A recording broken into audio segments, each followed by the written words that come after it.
애틀랜타 라디오 코리아 5월 10일 수요일 오늘의 한 뉴스입니다. 미국에선 정부가 빚을 못 갚는 채무 불이행 사태가 임박한 가운데 바이든 대통령과 여야 지도부가 어제 긴급 회동을 가졌습니다. 메카시 하원 의장을 비롯한 공화당 지도부는 정부 예산에 의미 있는 삭감을 약속하면 국가부채 한도를 올리겠다는 입장을 거듭 제시한 반면 바이든 대통령과 민주당 지도부는 국가부채 한도부터 조건 없이 올린 다음 예산 삭감을 논의하자고 맞서 한 달 내 끝내야 하는 기싸움, 신경전을 시작했습니다.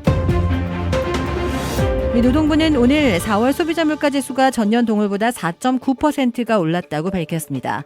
또 지난 2021년 4월 이후 최소폭의 상승이라고 설명했습니다.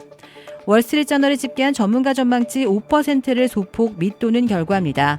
변동성이 큰 에너지, 식품을 제외한 근원 소비자 물가지수는 전년 동월보다 5.5%, 전월보다 0.4% 각각 상승했습니다.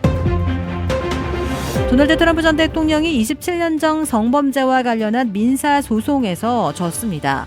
성폭행은 없었지만 성추행은 있었다는 판결에 명예훼손까지 인정돼 $500만 배상하게 됐습니다. 소송에서 이긴 진 캐럴과 변호인이 환한 얼굴로 법원을 나섭니다.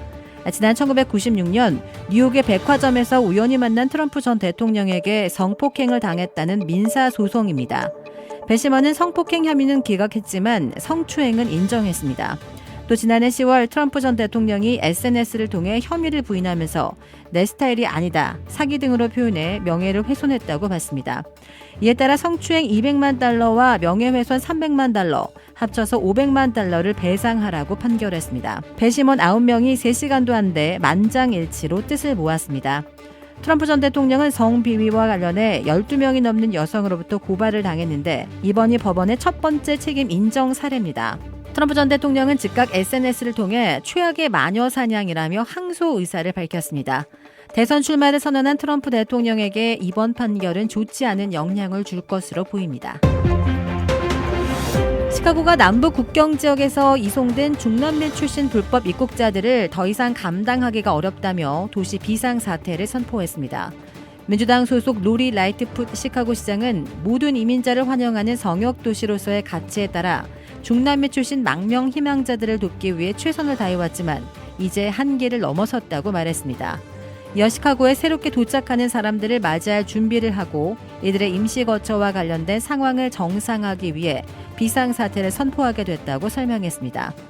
라이트풋 시장은 연방정부와 주정부에 긴급 재정 지원을 요청하는 한편 민주당 소속 일리노이 주지사에게 인적, 물적 자원 배포 등을 위해 주 방위군이 필요하다는 입장을 밝혔습니다. 공화당 소속의 텍사스 주지사는 지난해 물밑 들어오는 불법 입국자들을 감당을 할 수가 없다며 이들을 성역도시를 자처하는 뉴욕, 워싱턴 DC, 시카고 등 민주당 주도의 북부 대도시들로 분산하기 시작했습니다.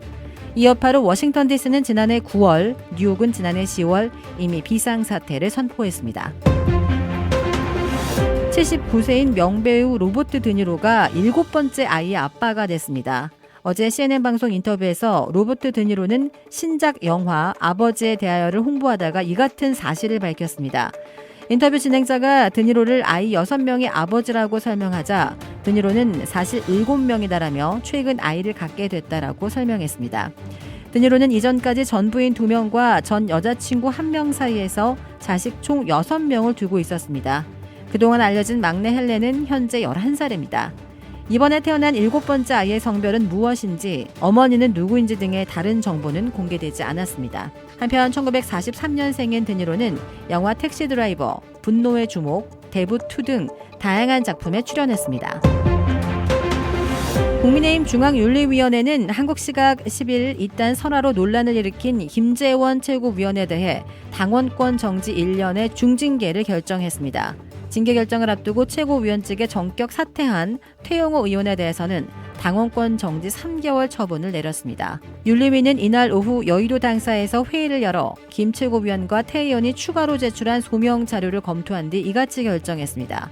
황정근 윤리위원장은 브리핑에서 김 최고위원 징계 사유에 대해 5.18 민주화운동 정신을 이어가는 것은 국민의힘 정강 정책 책임에도 당 지도부 일원으로서 정강 정책에 반함은 물론 품격 없는 발언을 해 사실관계를 왜곡하고 국민 통합을 저해했다고 설명했습니다. 또 태영호 의원의 녹취 유출 파문과 관련해서는 마치 대통령실이 공천과 당무에 개입했다고 오인하도록 잘못 처신하는 등 당의 위신과 명예를 실추했고, 민주당을 JMS에 빗댄 SNS의 글과 제주 4.3 사건이 북한 김일성 지시로 촉발했다는 언행도 문제가 있다고 판단했습니다.